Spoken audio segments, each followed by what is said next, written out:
Mike Gill, State of Corruption. Would you like to see how easy this is to expose the criminality of the deep state, the members of the deep state, their network, the depth of it across this country? We can do it. I've done it. In fact, I'm going to show you how simple it would be. For me, sit down, say, for instance, with Attorney General Barr. And let's present our case to him on the various simplest terms. Ones that he can't deny that it has to be investigated. And I'm going to use you, the ones that aren't working for the deep state. You understand? Our videos are being blocked. Our comments are being erased, or your comments are. So I'm particularly speaking to the deep state, to the network of corruption I found, to the Bill Shaheens and the Alex Walkers, U.S. attorneys. We'll go further in a second. But let's get back to Attorney General Barr. Because the followers, regular followers out there, you're going to be interested. The bad guys are going to sweat. Because we're going to walk over their bodies. And I'll show you how we're going to do it. Okay. Attorney General, if you Google Morrison Mahoney, and we'll post it. One of the most successful law firms in the region, 5 stars. No kidding. Morrison Mahoney. Well, what do they do? Oh, they represent insurers. They do? Yes, they do. Who's their biggest client? Liberty Mutual? I think so. That's not something that Morrison Mahoney would forget. Do you think, Attorney General Barr? I don't think so either. So, we've now established that Morrison Mahoney represents Liberty Mutual. Well, a lot of law firms do, but not that represent me too, right? Morrison Mahoney was hired to me to go after this corruption. Right. We'll take him on. We'll take on this corruption. And I meet with Nick Alexander of Morris Mahoney and then Eric Renner. You'll meet Eric Renner. He's attached to the clip at the end of this video, a deposition of Mr. Renner, who works for Morris Mahoney. And I'll let it speak for itself. So, Mr. Barr, Nick Alexander was a partner in the firm, and Mr. Renner was his associate. They knew from the very beginning they were committing fraud, not just protecting the people on this list, but committing fraud with me as far as my representation, knowing that they represented Liberty Mutual. Bing. So let's put a period on that. Is that not a fact fraud? Yes, it is. A multi-billion-dollar law firm, nationally, across the world even, committed an egregious fraud. We all agree. If you can Google, you can agree too. Point 1. Let's door now open. Forces the question to be asked, right? Mr. Barr, why did they do it? There had to be a reason. There had to be a reason they put themselves at grave danger, jeopardy, their business. And that's not what these kind of people do. So the answer has to be, who were they protecting? Why else do it? Well, they're clearly protecting the insurer, because we know the insurer represents all the defendants. So we know they're all in there. But why would Liberty Mutual try to commit, unless it was such egregious, such a size? But to even this extent? What if the people were on that list were part of the deep state? Ranking senators, right. The IRS with money laundering for the deep state. Their own involvement, their own cover-up and protection. The banking department and commission, they're on here too? Yes, they are on here. And you know what this is? Proof positive. Listen, you can have this, Attorney Barr. This is the offer for $50 million and all their settlements and their releases by name. You can see Bill Shaheen and Alex Walker. You'll love this. Hartley and Burke. Show you a close-up. They were just the managing partner of Morrison Mahoney, past and present. Seems Mr. Hartley, who was at the time, who wanted to offer me $50 million, passed away in the last couple of years. Don't worry, Mr. Burke now is the managing partner. And you'll see it on this list that their executive committee, menacing Morrison Mahoney as a company, made an arrangement to commit fraud with Liberty Mutual and protect these clients, which was in the damages of the hundreds of millions. So now we've got the fraud. We've got fraud on the court. Now I went with Nick and I sat down with them because they were going to go to the FBI. It was the worst criminality they ever seen. That's right. In fact, I've got a 44-page report. Mr. Barr, we've got witnesses. Not just any witnesses, lawyers. And a few hundred people behind them. But let's go with the lawyers. We're going to take a moment in time, Mr. Barr. You know this settlement offer that I'm showing you? And why you should be asking yourself the question about Morrison Mahoney? You can also see the same settlement offer, same list, is also with the FBI. We'll show you that list. They know the settlement offer. They know the fraud that Morrison Mahoney committed. You'll see that they have that too. See, it's getting interesting now. 50 million, and nobody knows these names. And there was no way in the world that they would think that somebody would say no. Do you know anybody say yes? Either did they. So there's a first for everything right now. And my suggestion to them is, you don't mess with someone's children. So you know what these people do?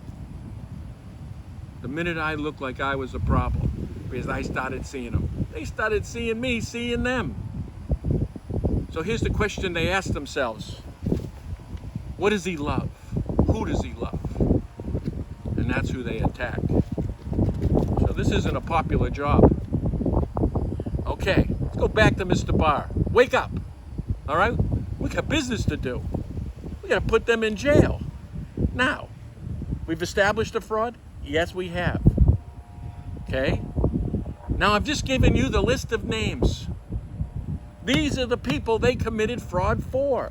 This is the deep state. This is money laundering. These are these politicians, and you get them all. How do you like that? What are they going to say? They didn't do it? Now, Marisa Pizzuto's 44-page report, she calls them out. She's telling you in text messages, she's telling me, which is now evidence that you have, that they're going to murder me. That she wants me to hire security guards. See, as her investigation was going on, Mr. Barr, she was afraid for her life.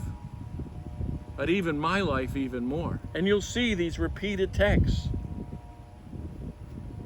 She goes on to say that these people are the criminals. They run the state, the IRS. They work with. She has this 44-page report is evidence. Enough evidence for Morrison Mahoney thereafter to offer $50 million. It was everything that she put in her 44-page report that went into their settlement. Verbatim. All right? How's that for a witness, Mr. Barr?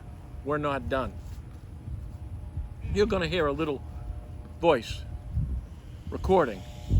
Attorney Darla Sedgwick. Mike, it's Darla Sedgwick. It's Monday evening, and I just wanted you to know that I did call Nick. Apparently, he wasn't there, of course, because I called a little late. Just caught up with appointments this afternoon, and I had also left a message for Marisa on Saturday, because I did have a couple of attorneys from Boston.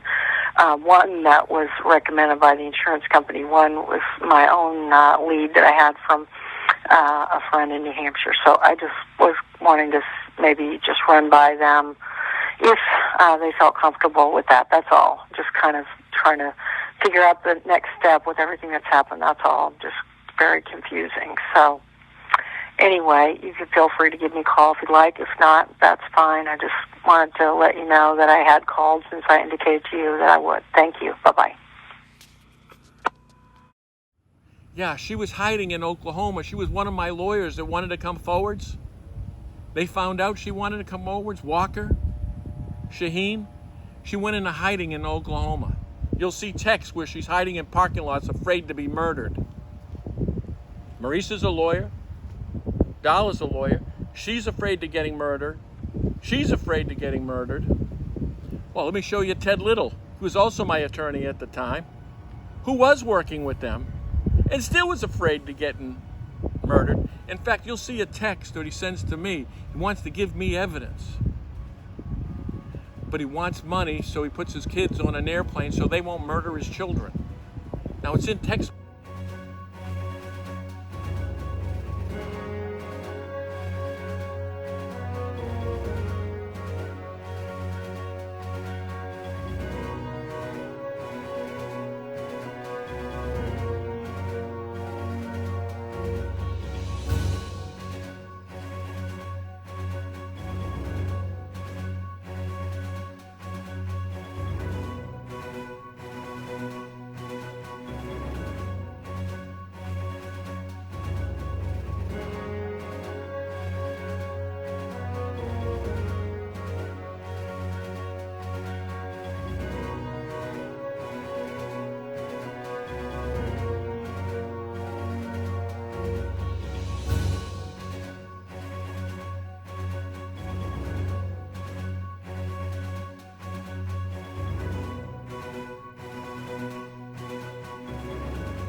You get to ask him. Mr. Barr, would you like to ask him about this? He says he has files and hidden records. I'll show you that clip too. Another lawyer. But most importantly, you're going to love this. Now, Nick Alexander, as Marisa's catching him, as I am, and she's writing this report, we're going and following up with another attorney, but not just any attorney, John Friedman, who sat on the Bar Association. He'd be one of the people who would rule to take your license. He was meeting with me and Marisa. He was supposed to be meeting with Nick Alexander. And this one time, this joint meeting. John Friedman called me up and goes, there's no meeting. I'm not meeting with Mick. You're going to hear it. Hey, Mike, John Friedman, got your message. Sorry I missed your call. You called on my cell and I was in the office, so it doesn't ring through. In any event, I don't know about any meeting on Friday. It is not including me. I don't see any reason for delay. I don't know what Nick is thinking in terms of the delay. I certainly think that irrespective of the lawsuit, going to the authorities would be the smart move now. I don't know why Nick's waiting, he says. He should go into the authorities. See, Friedman was covering the banking department for these boys. He's seen this, and he's smart that this is a problem. And they weren't going to pull him down in that hole. What Friedman told me was they're suing their own clients. He then turned around and said, tell Nick why he isn't going to the authorities, and you get to hear him. And those authorities were the FBI. It was a fraud by telling me they were going to take it to the FBI. Are you hearing that, Mr. BARR? Is a member of the Bar Association. Bar of Overseers is the correct term. He's your witness. There's 4 attorneys are witness to this actually happening. This fraud happening. This settlement actually happening. You now know the FBI has all this information. All right, you ready? What are we going to do? We can question them. Let's start by who's on the list. The New Hampshire Banking Department and Commission are on this list because they are laundering money. They leverage me with my license. It's how the cartels in the deep state get away with it. They use banking departments not to audit protected banks within your state. Now, I have those banks. I know how they launder it. I know it offshore. Listen, I made hundreds and hundreds and hundreds of millions of dollars in banking. These guys are going to fool me? I'm telling them, how do you think I caught the Ponzi scheme? But besides the point, they want a release. So does the IRS. You see their name here, along with Bill Shaheen, along with Alex Walker. These are heads of the deep state. You get it? They're not risking Morrison Mahoney for nobody. These people wipe nobodies out. No, wait a minute. Let's keep going on this list. Department of Revenue. Aren't those the people who took the house, my business? Yeah. But they wanted to pay me $50 million. Right. And they sold it to who? Oh, the drug cartel and Dick Aganos. Later on, we'll post a video and have you see it. The same DOR, Department of Revenue, wanted to give me $50 million.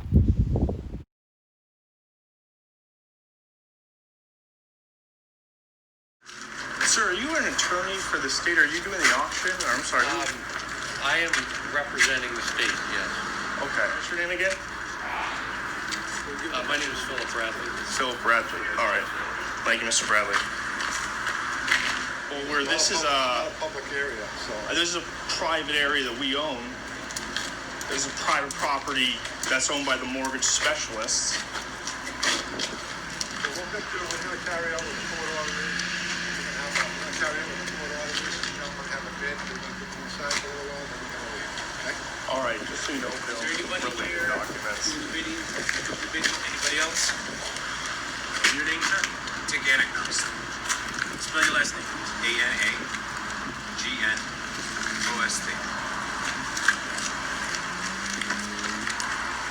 Alright, so we're So the gonna only person who knew about it is Dick Aganos, the only one who's here to bid. Big surprise. We have at the moment just the one bidder, and do you have any bids, sir?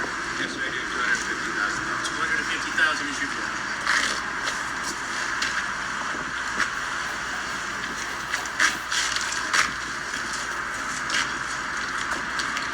Do you have any other bidders at the property?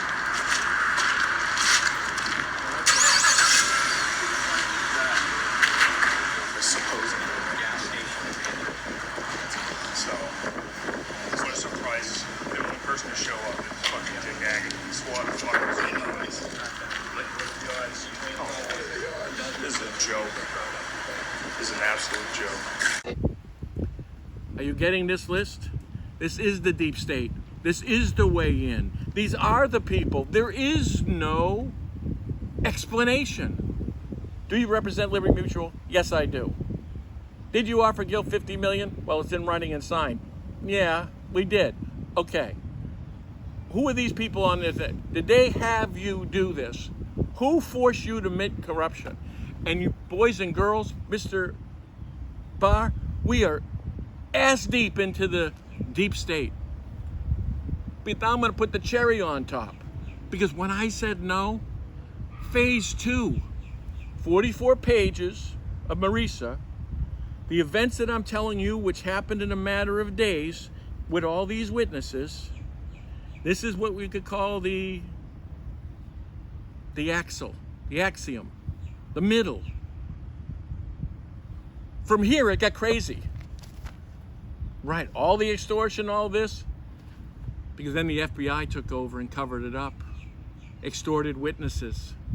Then Titka took over, the criminal division of the Treasury who investigates the IRS. It's what separates us against the criminality of the IRS, except for they work for them. I only got you Tim Campus, the Adjutant General of the Treasury. Assistant Adjutant General. Number 3 guy in charge of investigations. Well, who's it with the FBI? Oh, I don't know. We gave it to the U.S. Attorney, Lullen, the most powerful U.S. Attorney for the most powerful FBI, Boston, which is the largest office in the whole country. They got it all. Right. So those are absolute, undeniable facts with multiple witnesses. Don't forget, everybody on that list is a witness. They're not all on the deep state. Some were innocent bystanders, like people who worked inside my company that was extorted and threatened. Right. So it's what I'm telling everybody, we just opened the door. I know it's hard to imagine how simple this was. If Morrison Mahoney represents Liberty Mutual, they committed fraud. If they committed fraud, they committed fraud for somebody. Who was it? On a multi-billion-dollar level. And there we find the settlement agreement for $50 million. And again, they don't pay you for $50 million if they're not hiding something. And who's on that list? We'll post that list. And you look at that list and I'm telling you where that list will take us. It'll take us to the laundering system. It'll take us to the deep state. It'll take us with the corruptions of those judges. Don't forget, each and every one of those people represented judges. We get that network. It was what a multi-billion-dollar company was hiding and risked everything for if it wasn't for the door of the deep state. And all you've got to do, Attorney General BARR, is turn the knob. Well, what if we have evidence right here?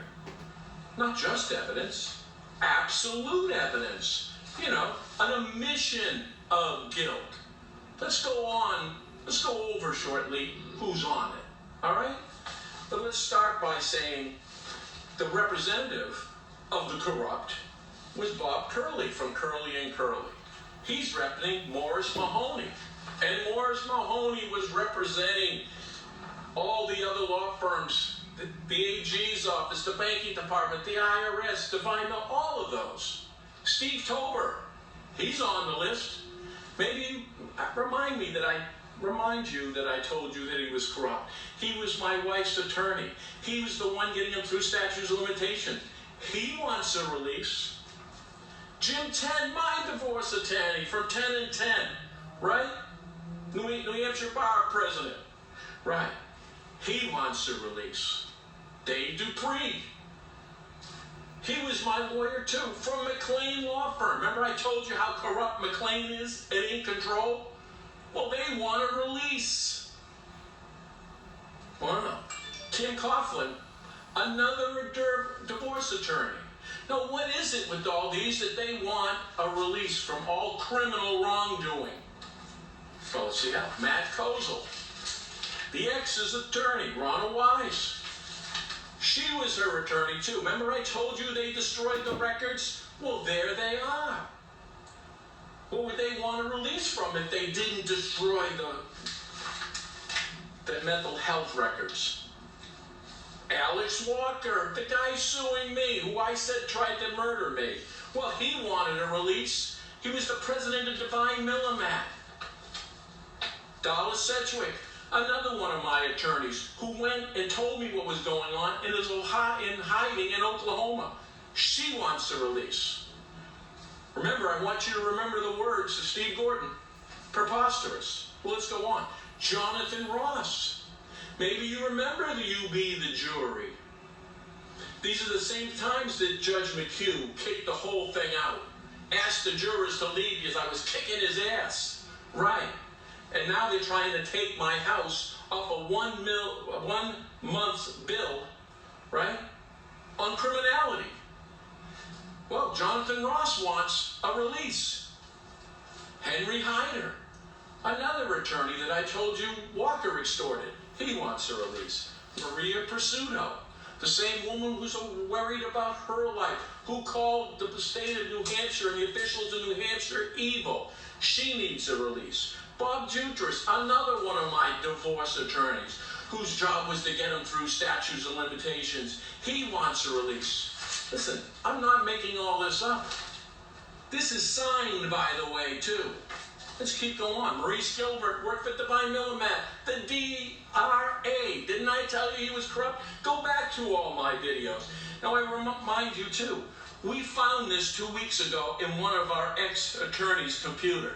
I was never meant to see this after I told him to go stuff it. John Sparkman, the VP of Divine Millimat. Larry Schwartz, only the accountant on the tax returns that I told you was forged. Grant Thornton, who took the company over, who knew it was criminal. Lisa Tracy. Now, why would Lisa Tracy want a release if what I wasn't saying was true? Right? Don't forget Lisa Tracy. Do you know the case with Shaheen and Gordon in front of the judge? His recusal was Rosenberg. Who do you think Lisa Tracy's attorney was? Rosenberg. They needed someone to trust to leverage Lisa for the silence of Shaheen and Gordon. Right. You see these text messages right here? Remember the ones that threatened my kids' lives? This is Ted Little. You see an email between Ted Little in 2013 and Shaheen and Gordon.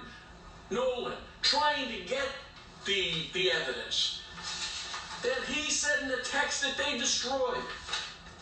What if I can tell you showed legal documents about your divorce you have never seen before? This is the same guy who was requesting the files from Shaheen and Gordon. This is why they're protecting their own criminality. Ranging from Mr. Walker to your ex to Lisa Tracy to the attorney that represented her and Jim. So the person that worked for me asking for the files that they destroyed is also telling me in text messages that he's afraid for his life and that he can give me this. The same guy he can give me is the same recusal for the judge. Okay, let's go on. We've got more names. Preposterous, remember? Tony Aguirre, another attorney. There was a mole. Tim Powell. Well, wait a minute. Tim Powell was only an IRS agent. Remember the same one that everybody thought was crazy, saying, what, the IRS? That's right, they use the IRS and leverage them. That's what Shaheen does. And that's why Tim Powell of the IRS wants his release. Dr. Prasad. Remember the therapist that I said had the records? Well, why does he want one if they didn't know they were destroyed? R.P. Saunders. Uh-oh. You know where R.P.'s from? Shaheen and Gordon. Right, who corrupted the divorce, who leveraged for the $100,000. This was Bill Shaheen's boy. Tom McMillan, another attorney. Rob Fitzgerald. He was only the computer expert. Remember I said they were getting into my files? Who do you think was breaking in? Friedman. John Friedman's the only one that I said in deposition. He said the banking commission was the worst, the most corrupt he's ever seen. Right? So is he. He wants a release. Little. You know what Ted Little is? The text messenger is afraid for his children's life. He wants one too. Donald Smith, the lawyer from Wiggins. Jerry Edelton, lawyer from Wiggins. James Filler, IRS. Tom Roberts, IRS. Well, Marissa DeLinks, the lawyer for Donald Sedgwick. I mean, we're into, what, 3 generations, 4 generations of corruption. I guess if this don't work, who's left? I don't know, we're fighting Gordon and Bill Shaheen now. I think the only ones left might be Satan. Nick Alexander, Eric Renner, my attorneys from Morrison Mahoney. Mark Hartley. He's the top guy at Morrison Mahoney. He wants a release. But I want you to pay particular attention to the next 10 entities. Right here, okay? So I just gave you a bunch of lawyers and so forth, and politicians. Williams and Conley. The whole company wants a release. Their accountant firm. The Buy Millimat. Wait a minute, Walker, the guy suing me, they want a release. Wiggins and Norrie, the same people take them out, they want a release. The Internal Revenue Service. Hold on. The IRS wants a release from me. Now, when I told you they were covering up, they had a mole in the company, that was hard to believe. Even when you heard them on the phone, forgetting to hang up, saying it was a mole, they want a release. New Hampshire Banking Department. Uh-oh. What did we say what they were doing? Only money laundering and protecting the drug dealers. Then tell me why they want a release. The New Hampshire Department of Revenue Administration. You know, the one who's been leveraging me for my silence for over, 12, 14 years? They want a release. You see what I'm saying here?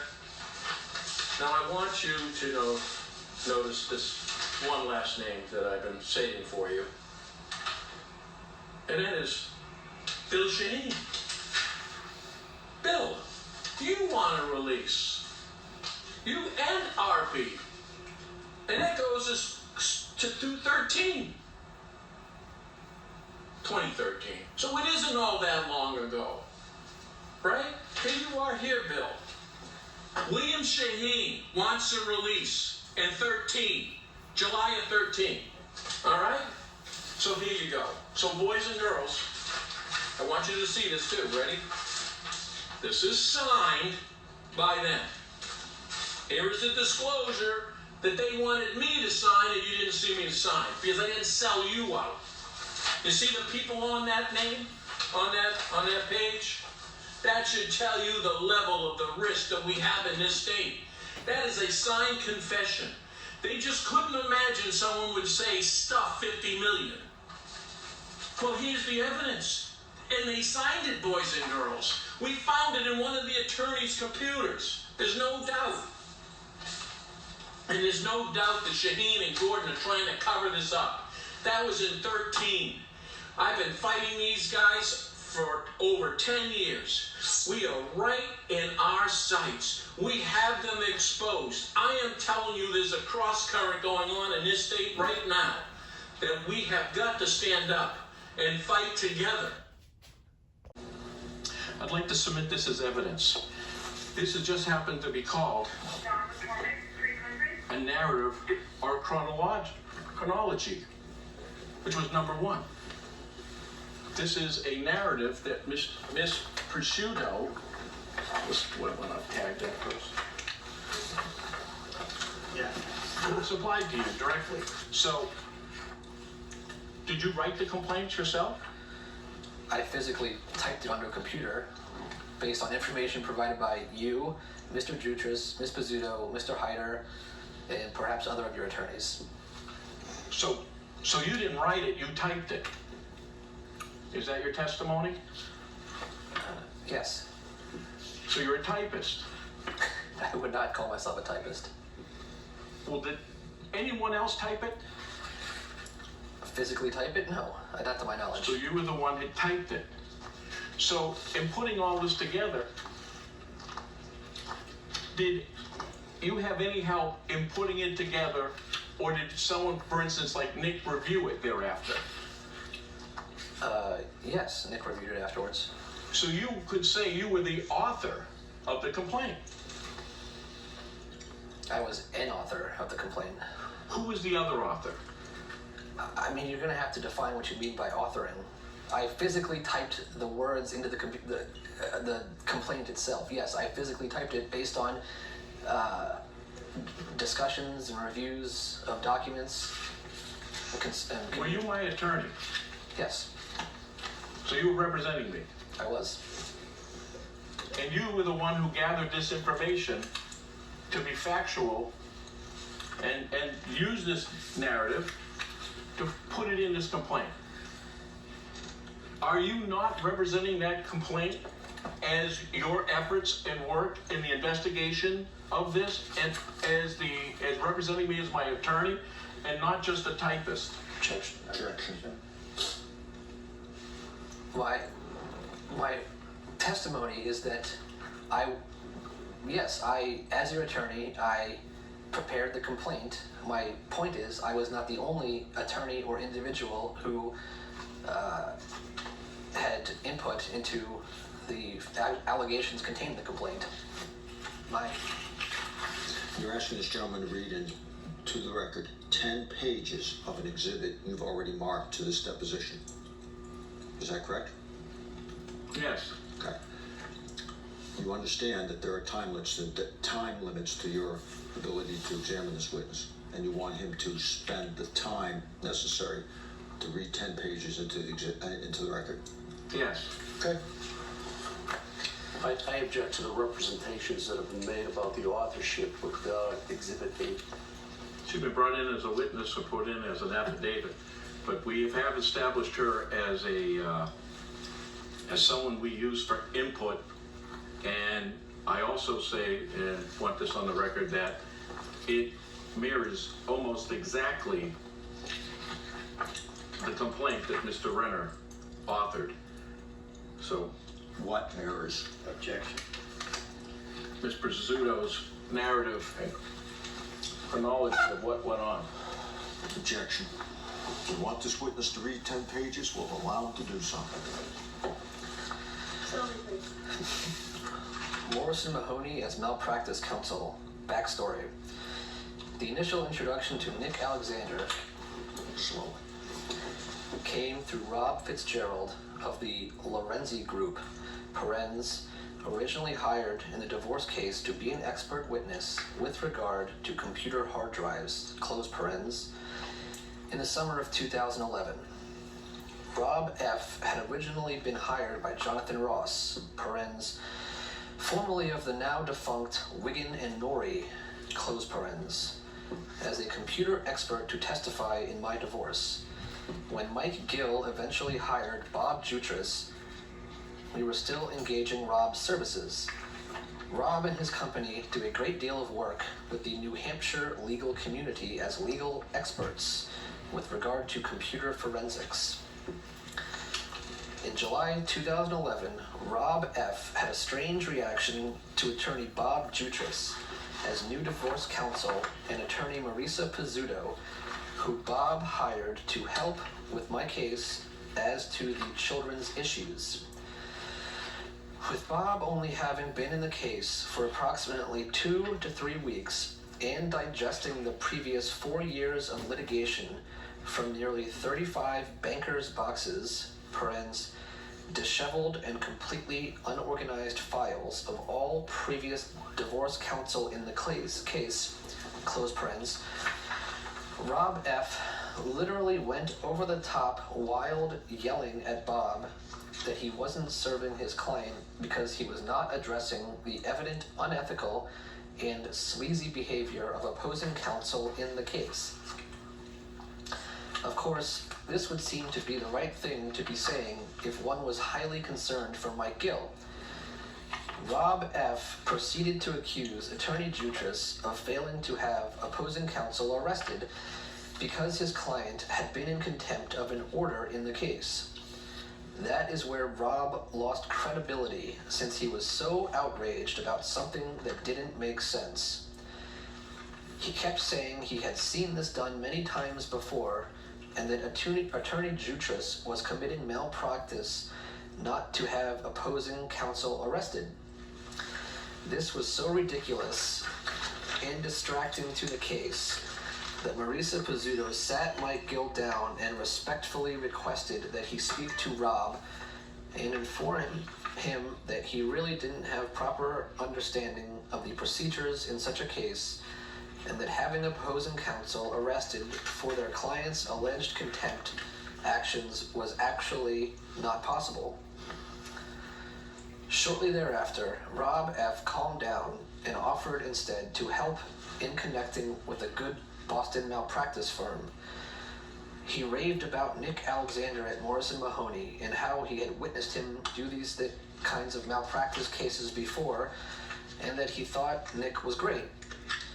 In or about August of 2011, Mike Gill did meet with Nick in Boston and went ahead with hiring him in the prominent firm of Morrison Mahoney. An attorney-client fee agreement was signed and retainer paid to Morrison Mahoney. Nick offered Mike an apparent deal he couldn't refuse: $200 per hour and 10% of the case. Bracket. It is noteworthy that Nick is in the technology litigation department at Morrison and has never done malpractice litigation, which he only told Mike in May of 2012. The firm represents on their website that they have a professional malpractice department within the firm. Attorney Alexander is not in that department. Close bracket.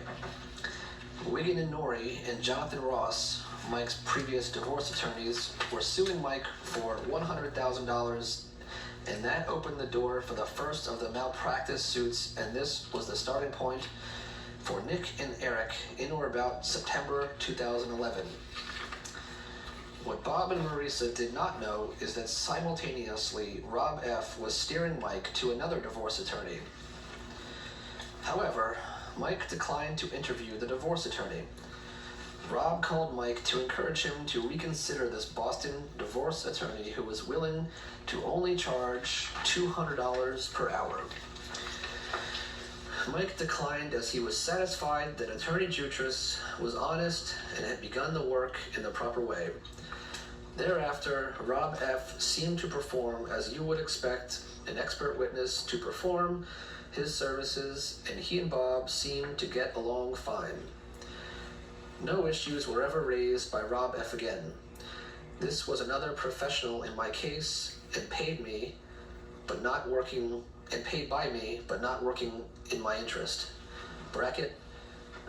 Question. Why would Rob Fitzgerald advocate so zealously for Mike Gill to sue the very law firms that his company, the Lorenzi Group, is often hired by? Their own business does a high volume of work with the New Hampshire law firms involved. Close bracket. Bracket. FYI, Alex Walker had also attempted to dissuade me from hiring Bob Jutras. It was known that Bob was honest and couldn't be controlled, and they didn't want outside eyes looking at the case. Close bracket. Nicholas Alexander and his associate, Eric Renner, began their work in early September. Generally, their posture in each discussion was to minimize many of the claims as too difficult to prove. Mike Gill then asked Marisa Pizzuto to help transition the case, which would save time and money, as she had already helped organize the 35 or so boxes of files and helped prepare the divorce case. There was a sealing order that was in effect in the family court, and the plan was for Marisa to focus on transitioning primarily the facts and documents relating to the legal matters handled by Alexander Walker and Devine, Millimit, and Branch, and other matters unrelated to the divorce proceedings. The issues with Alex Walker and DM were a large portion of the issues, as Alex Walker had really quarterbacked all of my legal matters, both corporate and personal, since 2002. Right off the bat, we had an issue of finding New Hampshire counsel to be a placeholder in the New Hampshire court, since Nick and Eric were not licensed in New Hampshire.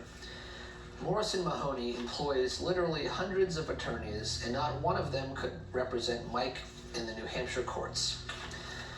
The Morrison Mahoney website shows many of their attorneys with New Hampshire licenses. Nick told us the 3 lawyers in their Manchester, New Hampshire office all had conflicts with Wigan and Norrie. He implied they had worked directly with John Ross, although it wasn't clear what these relationships were. Wigan and Norrie had been around for about 100 years as a domestic relations firm. All 3 of the Morrison Mahoney lawyers in Manchester do some kind of insurance and or commercial litigation. The Morrison Mahoney website doesn't mention any previous careers at Wigan and Norrie or domestic relations practice. We end up having Henry Hyder be the placeholder for Morrison Mahoney in the malpractice countersuit. Henry had been representing MSI in some employee-related litigation. Henry Hyder admitted to Mike Gill that Alex Walker approached him, parens, via phone call, close parens, right off the bat upon knowing of his representation of Mike and MSI. Since that time, Henry has exhibited serious anxiety and expressed a flat-out refusal to represent Mike in any lawsuit against Alex Walker. Henry Hyder. There is an issue with having Henry in this case, or in the case, because Alex Walker got to Henry right away and intimidated him into playing on the opposing team. This was obvious right from the beginning of working with Henry. Henry told Mike Gill that Alex Walker called him as soon as he was aware Henry was working with me. Thereafter, Henry acted very nervous and has been sporadically absent from the case and then reappears only to call with probing questions to Mike, Marisa, and Bob. Nick never would entertain my concerns with regard to getting Henry out of the case. Even John Friedman had offered to make the connection to an attorney in his office who is licensed in New Hampshire. Marisa, Pizzuto, and Mike Gill made several requests by email and in person that Nick contact John Friedman for many reasons, including the New Hampshire counsel issue. He ignored these requests and found no other options despite his obvious ability and resource to do so. Whenever Mike raised concerns about Henry's true position, Nick would convince him there was no issue with Henry. This situation felt increasingly strange as time went on. Henry remained absent from the case for long periods of time, and at one point demanded that Mike sign a release for him as to any potential allegation of conflict of interest for representing MSI, parens, in the position which Alex Walker represented me for years and never raised any concern about conflict of interest, where my ex-wife had been partial owner of the corporation, close parens. Neither Henry Hyder nor Nicholas Alexander ever mentioned that there had been requests and communications with counsel for Devine, Millamant, and Branch as early as September or October 2011. Mike Gill never found out they had been in communication until approximately April 2012. Mike was not copied on any of the written communications. They had, in fact, upon an oral request, received all if DM and B internal emails since 2002 without any formal request or complaint being filed. Mike Gill had made several requests himself and through Marisa to have Nick speak directly with John Friedman, as John had represented MSI in front of the Massachusetts Banking Department and certainly had very relevant and important information in perspective. Nick simply would not make the call. When the news came out about John being appointment to the Massachusetts Board of Bar Overseers, we shared this information with Nick, thinking surely this would prompt him to understand how valuable John could be to this case. Still no contact. Finally, Mike was strenuously requesting that everyone that was on his team sit down at one table and pull together a strategy. It was beginning to feel too much like Nick was being a cowboy and that things were being stalled. Mike requested such a meeting to include John Friedman, Bob Jutras, Marisa Pizzuto with Nick and Eric. Nick called Marisa to say that he would probably meet with John alone. No explanation or rationale given. Nick finally did in fact reach out to John. Nick and Eric met then with Marisa and Mike. In fact, any communication with John was always done specifically without Mike or Marisa present. Nick would not allow John to even be conferenced in on calls we had. Nick and John have never actually shared any information about any of the conversations they have had with me. In retrospect, we have compared with John some of the information Nick relayed about their conversations, and it appears he was manipulating the information between me and John. As Mike continued to grow more impatient with the time that was passing, a few interesting things happened. 1. Star witness Darla Sedgwick was an associate working on my case at Wigan & Norrie and was named as a defendant in the counterclaim malpractice suit against Wigan & Norrie, is interviewed by Nick and Eric back in November 2011. Parens. Darla was let go from Wigan & Norrie at the time Mike fired the firm and she moved to Oklahoma, close parens. It was a very strange day that started out as marked for deposition and turned into an interview. Darla seemingly gave some very helpful information to us that day. However, she left without signing any kind of statement or affidavit. There was a whole orchestration put on in which she dramatically fires her attorney, who appears not to be representing her interests that day. But he doesn't leave and continued to sit in the interview. Nick acted shocked and appalled at the situation. End result is that after all the drama, Darla leaves for Oklahoma not having been deposed and not having signed a single statement. 2. Nick repeatedly told Mike Gill that the management at his firm does not want him to work on his case. He told Mike that, however, he is just so devoted to him as a client he is prepared to leave Morrison after 21 years and go to another firm and take my case. He emphasized that finding the right firm might take some time and he was in the process of looking, etc. This went on for months and continued right up until the present. He just kept saying it would take more time, a few more weeks. Nick told Mike that he had engaged the services of a public relations firm, Thompson Communications in Middleton, Massachusetts, to help manage our media campaign. Funny thing is that Morrison Mahoney was willing to do the contract directly with Thompson, but would not sign the malpractice complaint. When Mike arrived for the first meeting, parens, Nick, Eric, Marisa, Thompson, and me, close parens, Nick first met alone with Dave Thompson and then brought us all in the room. Again, Mike Gill was never told what was in the conversation with Thompson. This was the pattern. 4.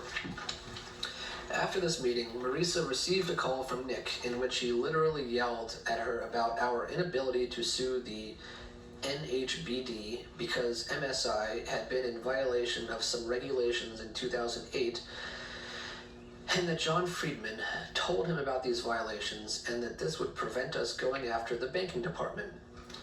He was yelling at her for not vetting those facts. Funny thing is that she had provided a narrative of the facts which included information about the 2008 violations to Nick and Eric about a month previously. Further, Nick was told these facts verbally by Mike and Marisa, so his accusation that she had not vetted these facts and that John had stated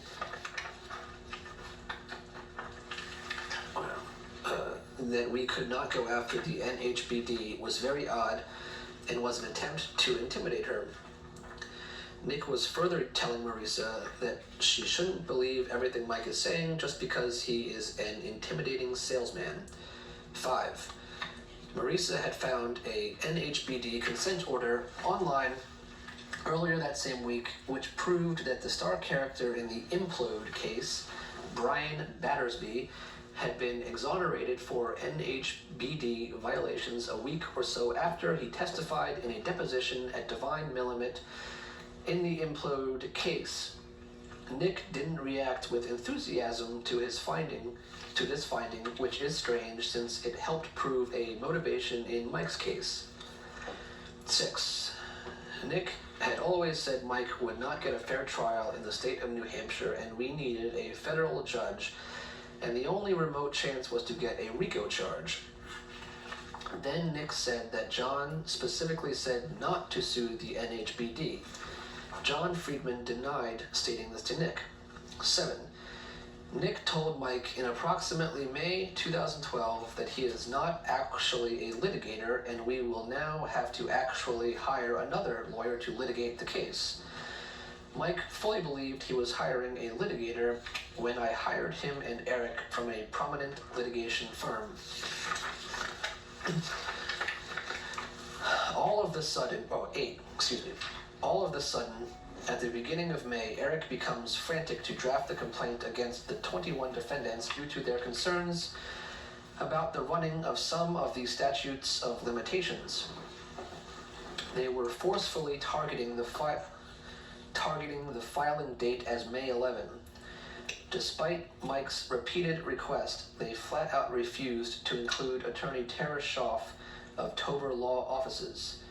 She played a major role in Mike's divorce case, and particularly in the loss of my relationship with his only daughter, which has been the very most difficult part of this entire legal fiasco. 9. The other issue about this complaint was that Nick was telling Mike that he would have to be filing pro se because of Nick's status at Morrison Mahoney and because he couldn't put their name on it, and once he was settled at his new firm, he would sign on and there would be no issues. He claimed he was very concerned about the running of the statute of limitations and it just couldn't wait. Nick said for months he was leaving Morrison and he kept moving the date further out, and this was a stall. Mike now doesn't believe Nick had any intentions of leaving the firm and taking Mike's case because he was just so devoted to the case. In fact, he now believes that due to a conflict of interest, Morrison Mahoney's 6th largest client is the insurance carrier for Divine Millimet, Nick was again stalling and running out the statute of limitations, which is already turning out to be the exact thing happening. Nick waited until Friday, May 11, to call John Friedman to see if his firm could sign the pleadings in the interim until he could step into the case. It was represented to John on the phone that Nick had already reached out to the parties to let them know that he would be signing on.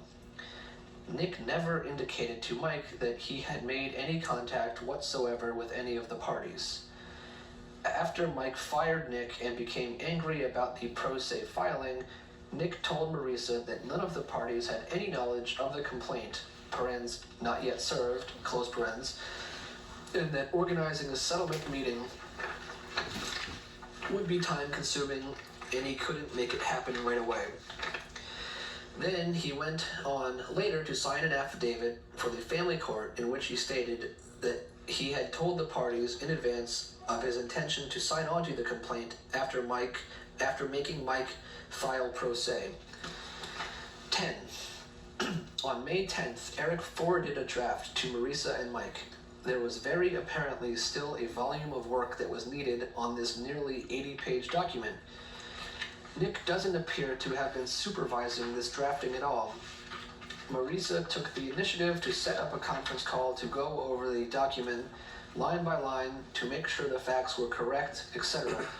Eric made the statement to her that he really just wanted to get it filed on Friday to get it done.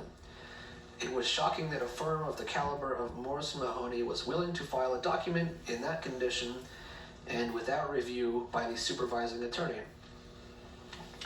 11.